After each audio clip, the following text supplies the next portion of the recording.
Hello, I'm Mantastic'c and Fantastic, and today I'm going to be talking about Player's Choice Godfest voting strategies for November 2021. So, Player's Choice Godfest, or PCGF, is notoriously an exciting event because it gives all us players the chance to vote in for our most desirable cards to be featured in the same rare machine.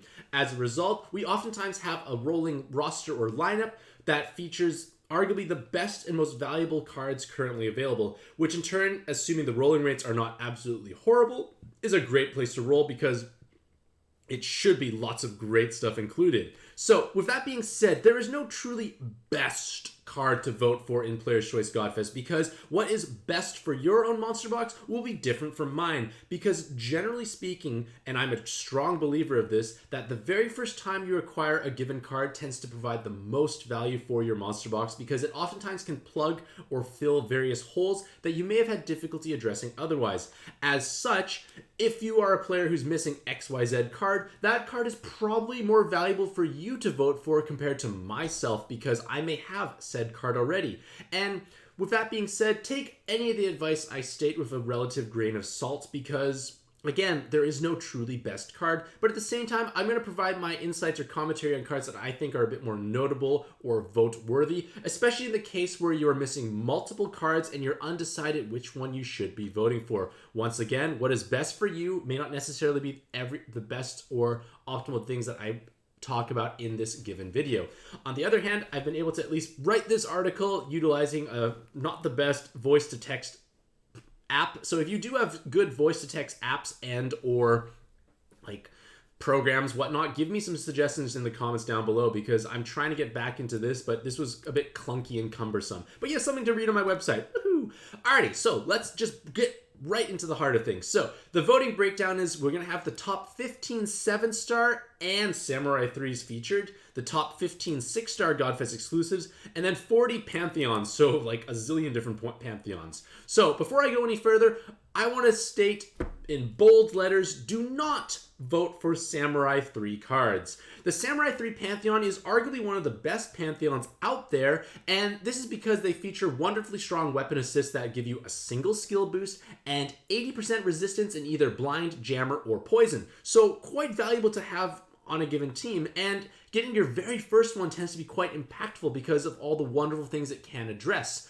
But unfortunately, these cards are lumped in together with the 7-star Godfest exclusives, and I think this is a terrible design. It's like almost tricking players to vote for something that's less valuable. This is not to say that the Samurai 3 cards are not valuable, it's just that the 7-star Godfest exclusives are infinitely more valuable by comparison, and this is because Gung-Ho tends to give them the most love of any given card due to either new evolutions, weapon assists, buffs, more buffs, and the fact that they can be utilized as trade fodder for acquiring top rarity seasonal and or collab cards. So having duplicates of these cards is meaningful. Getting my 5th Madoo is not the end of the world because those Madoos can be utilized as trade fodder. Getting my 5th Samurai 3 weapon assist is truly depressing because there is no use for it. Like, if I have 1, definitely great use. 2, maybe some use. You're never going to use 2 on the same team, so it might be just convenience, or maybe if their base form is truly exciting. And then obviously beyond 2, there's really just not much value in them. So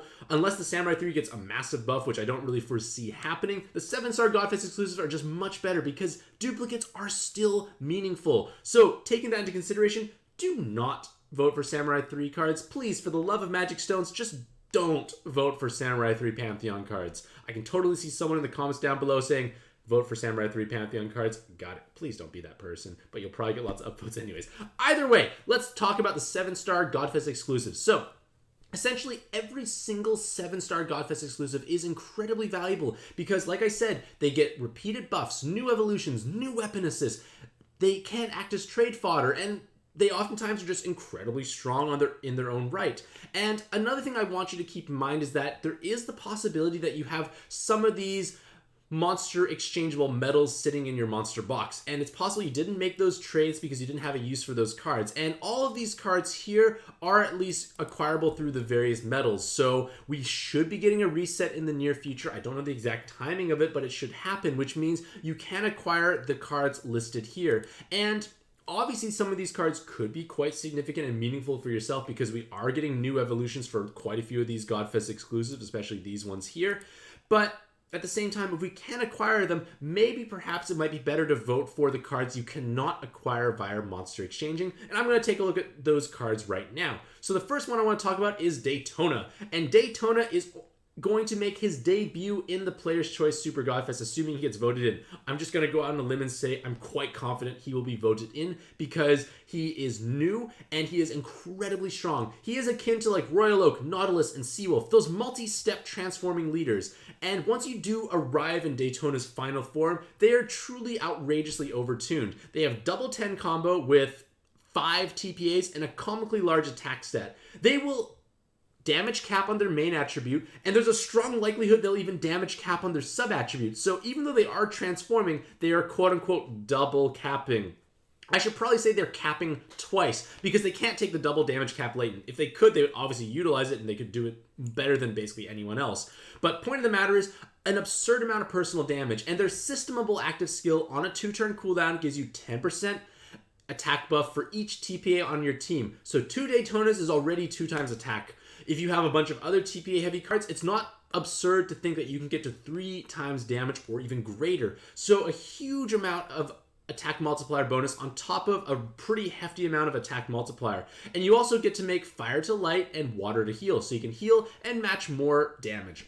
Their leader skill needs you to match 4 or more connected light orbs, so you should be matching light TPAs every single time, and doing so gives you a massive amount of damage reduction, huge amounts of auto follow-up attack, and bonus combos. His best pairing is himself, and hopefully we are able to roll him, so he is definitely worth voting in for because they are just incredibly strong, one of the best leaders possibly available, and the only major weakness they truly have is their inability to deal with damage voids, which is the reason why like Halloween Cotton and Dye from the current collab are quite valuable because they have void, damage void through their active skills, which means you can actually deal damage to those void spawns and Daytonas, and all your subs will be hitting for their full amount of damage. The next is Seawolf. Seawolf utilizes 7 combos for their attack buffing active skill, and they need to match fire and water orbs to function. Sena, who will be buffed next week, is a wonderful alternative pairing, but having your own Seawolf is obviously quite magical. As a whole, Seawolf is another multi-step transforming card, truly great and wonderful. Same applies to Royal Oak and Nautilus. Royal Oak and Nautilus, so reliable, so great. My Nautilus team has carried me through every single dungeon at this point in time. If you don't have these cards, it's definitely worth considering to vote for. Multi-form cards, Cecilia, Minoa, and Sophie all feature multiple different colored evolutions, either through weapon assists or forms to use as subs and or leaders, and because of this immense flexibility, they're just good to have. Having duplicates is great. Obviously, getting the first one is greater, but the point is getting another Cecilia is not a bad thing because you probably want to pursue their other colored forms. And other strong, notable 7-star Godfest exclusives are Nocteria, Celica, Akine, Kiori, and Shelling Ford. Basically every single 7-star Godfest exclusive is valuable at this point in time, aside from, I'd say, Yuri Shaw, because I don't really think Yuri Shaw is doing much at this point, but she might at some point. Point of the matter is, vote for something you don't have. There's a good chance it's going to be valuable as long as it's not Samurai 3. And now for the 6-star Godfest exclusives. For the most part, these cards have been somewhat demoted to trade fodder status because they are nice and they can have some value, but seasonals, collabs, 7-star Godfest exclusives just tend to be the superior choice in most cases. And due to the fact that these cards are quite available, many players have acquired many copies of 6-star Godfest exclusive due to various special events where you just roll Godfest exclusives. There's a good chance you already have possibly all of them. So obviously you want to vote for the ones you don't have. But for ones that are a bit stronger, I'd say the Nay weapons are some of the best at this point in time because they give you a skill boost, 2 Bind Clear Awakenings, which is great for the spinner roulette clearing ability, and then a bunch of rows for the respective color. Their active skill clears all unmatchable orb effects, all heals, and bind awoken binds, and you get to change all woods, and then you get a board changer. This is buffed in JP, I realize, but we're eventually going to have the unmatchable update eventually. Right now, we just have bind awoken bind, but we will get unmatchable in the near future, so just you know that's going to happen. Point of the matter is, an amazingly strong weapon assist in all the different colors. Having more is great. I have nays in, I think, every single color just because they are valuable for that reason. Dark Cali is another notable rainbow card because they can have up to quad 7 combo with the 5 attribute awakening. So that's 16 times personal damage times 4.5. I cannot do the math in my head right now, but it's a big amount of damage. So Dark Cali actually can hit tremendously hard. And their active skill is also meaningful. They clear all unmatchable and give you a rainbow board changer with the board unlock.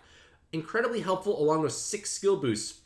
The only thing they're missing is time extend or resist, but it's okay. A big skill boost stick, a big damage stick, and a useful active skill, definitely worth considering. But again, like I said, most of the 6 stars don't have too much value at this point in time. Again, just vote for what you don't already own or what you have minimal copies of, perhaps.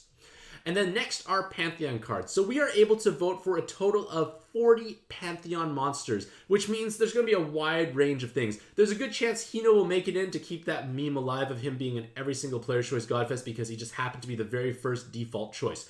Regardless of all that, Ami no Uzume is arguably the best Pantheon card at this exact moment because they are the best fire cleric you can have right now, and with Rosalind teams, Seawolf teams, there's plenty of places to utilize her efficiently. Just an amazingly strong cleric. You do need to have a second alternative cleric to clear unmatchable because her unmatchable clearing is conditional on being below half health, which is not always the case. But point of the matter is, an amazing Pantheon card. If you don't have her, you should be voting for her.